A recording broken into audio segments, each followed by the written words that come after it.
सो आज integration start करते हैं। इंटीग्रेशन के फॉर्मूले। So very first formula is integration of x raised to n dx is equal to x raised to n plus 1 divided by n plus 1 provided n not equal to minus 1। n अगर minus 1 रहता है तो infinity हो जाएगा, which is not defined। ठीक है। सो अभी इसका अगर एग्जांपल देखते हैं x raised to n dx का, x raised to 5 का अगर हम इंटीग्रेशन लेते हैं विद रिस्पेक्ट टू dx तो क्या आएगा x raised to 5 plus 1 divided by 5 plus 1 plus c। यहाँ पे हमें constant of integration plus c लेना पड़ता है। ठीक है। सो यहाँ पे x raised to n plus 1 divided by n plus 1 plus c। तो x raised to 5 dx equal to क्या बन गया, x raised to 5 plus 1 upon 5 plus 1 मतलब x raised to 6 upon 6 plus constant of integration c। ठीक है, ये हो गया पहला फॉर्मूला। अभी इसी फॉर्मूले से इंटीग्रेशन ऑफ 1 dx क्या आएगा, 1 को क्या लिख सकते हैं हम, x raised to 0 लिख सकते हैं।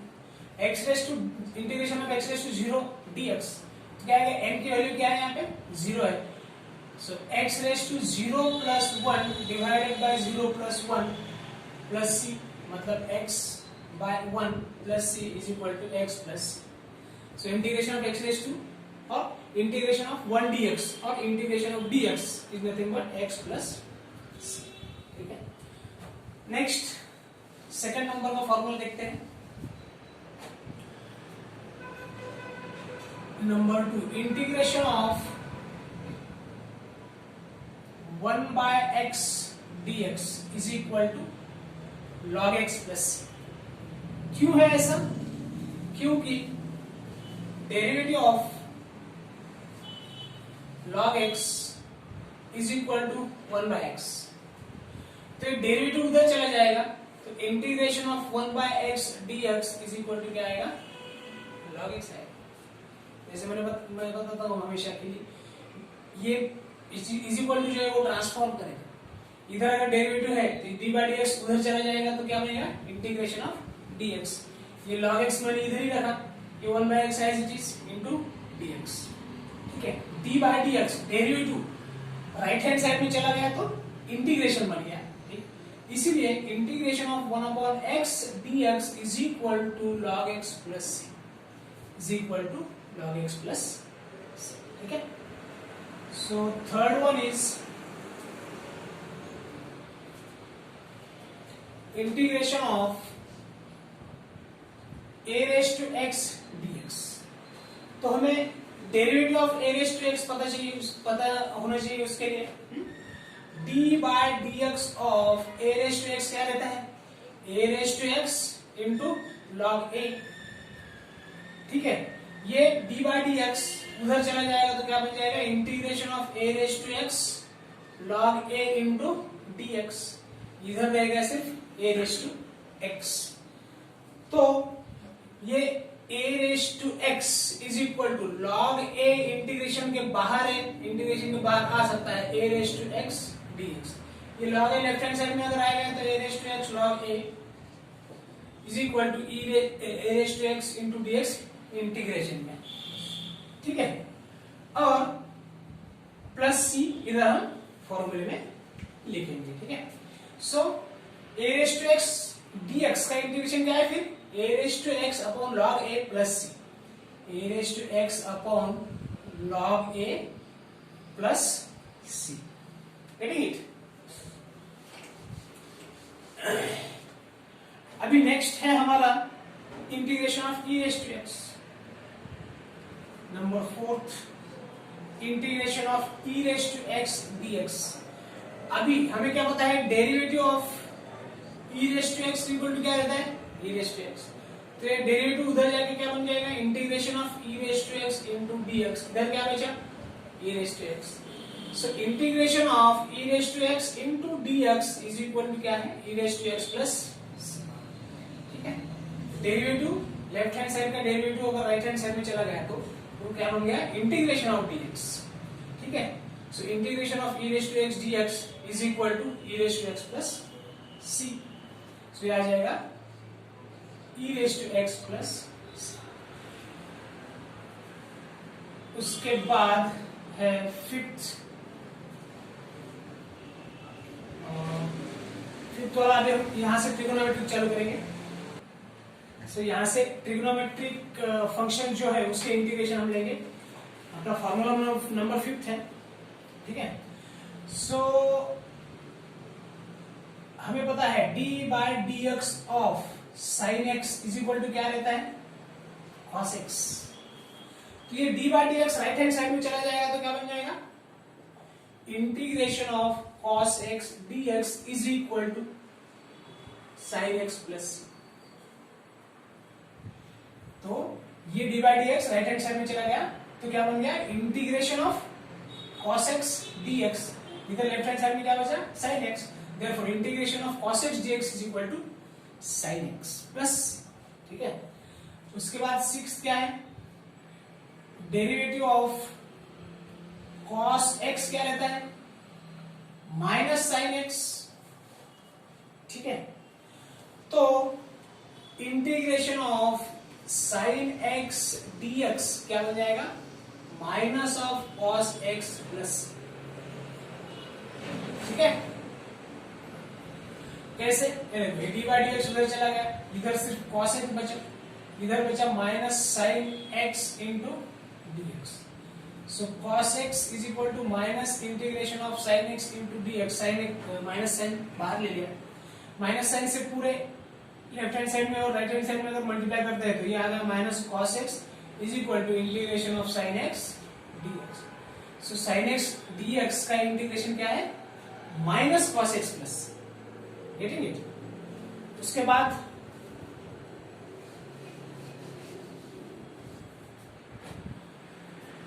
साइन के बाद cos और tan, d by D x of tan x is equal to क्या रहता है, tan x का डेरिवेटिव sec स्क्वायर x। जैसे कि मैंने पहले भी बताया कि डेरिवेटिव के फॉर्मूले से ही इंटीग्रेशन के फॉर्मूले हमें मिलेंगे, क्योंकि integration is nothing but antiderivative, ठीक है।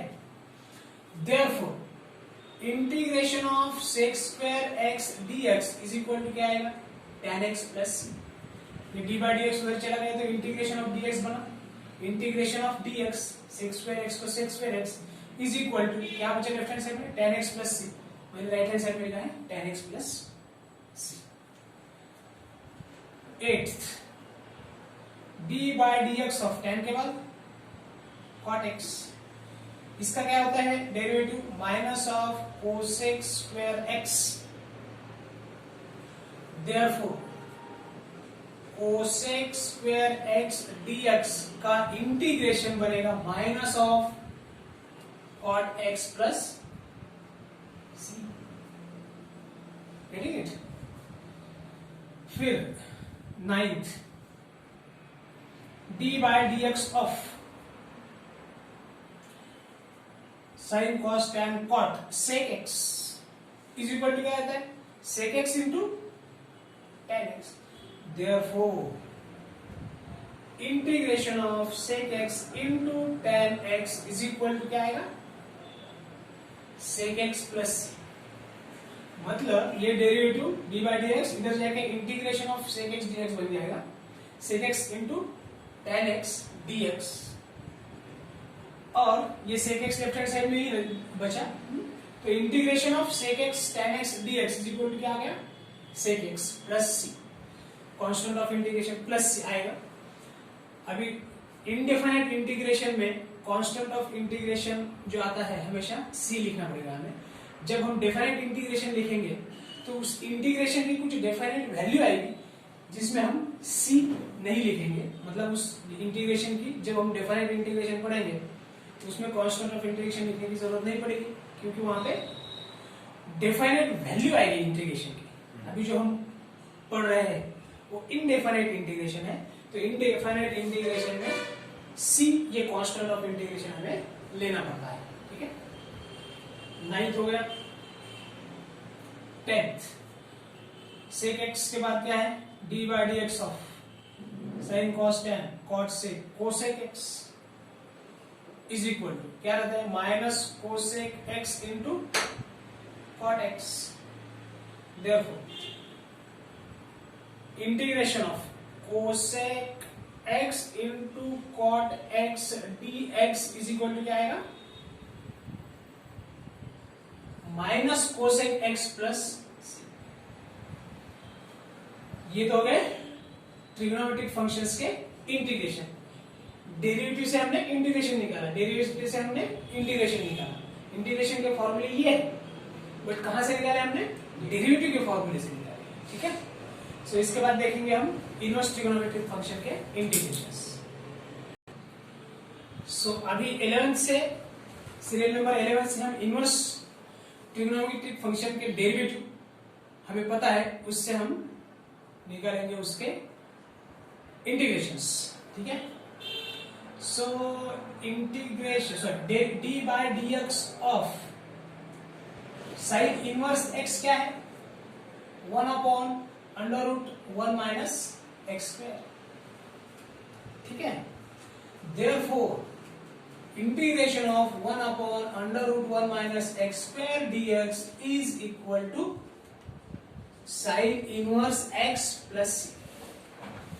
साइन इनवर्स एक्स का derivative 1 upon under root 1 minus x square है, इसीलिए 1 upon under root 1 minus x square dx का इंटीग्रेशन है sine inverse x plus. Getting it? Similarly 12th d by dx of cos inverse x क्या है, minus 1 upon under root 1 minus x square. Therefore integration of 1 upon under root 1 minus x square dx is equal to minus cos inverse x plus c। Getting it? 13 d by dx of tan inverse x is equal to 1 upon 1 plus x square, ये हमें पता है। तो इसका integration क्या रहेगा, tan inverse x रहेगा। Therefore integration of 1 upon 1 plus x square dx is equal to tan inverse x plus c. Similarly, 14th d by dx of cot inverse x is equal to minus 1 upon 1 plus x square. Therefore, integration of 1 upon 1 plus x square dx is equal to क्या आएगा, minus of cot inverse x plus c। मतलब हम इसको tan inverse x भी लिख सकते हैं और माइनस cot इनवर्स x भी लिख सकते हैं। 15th d by dx of sin cos tan cot sec x, sorry sec inverse x is equal to 1 upon x under root x square minus 1। Correct? तो इसका हमें लिखना है। सो सेक इनवर्स x का डेरिवेटिव है 1 upon x under root x square minus 1। Therefore integration of 1 upon x under root x square minus 1 dx is equal to क्या रहेगा, sec inverse x plus c। And the last one is 16th d by dx of cosec बचा है अभी, cosec inverse x is equal to minus 1 upon x under root x square minus 1। तो therefore integration of 1 upon x under root x square minus 1 dx is equal to cosec minus of cosec inverse x plus, मतलब minus of cosec inverse x, integration of 1 upon x under root x square minus 1 को हम sec inverse x plus c भी लिख सकते हैं उसका integration, या फिर minus cosec inverse x plus c भी लिख सकते हैं। जैसे कि यहाँ पे 1 upon 1 plus x square dx को हम tan इनवर्स x भी लिख सकते हैं और minus cot inverse x plus c भी लिख सकते हैं।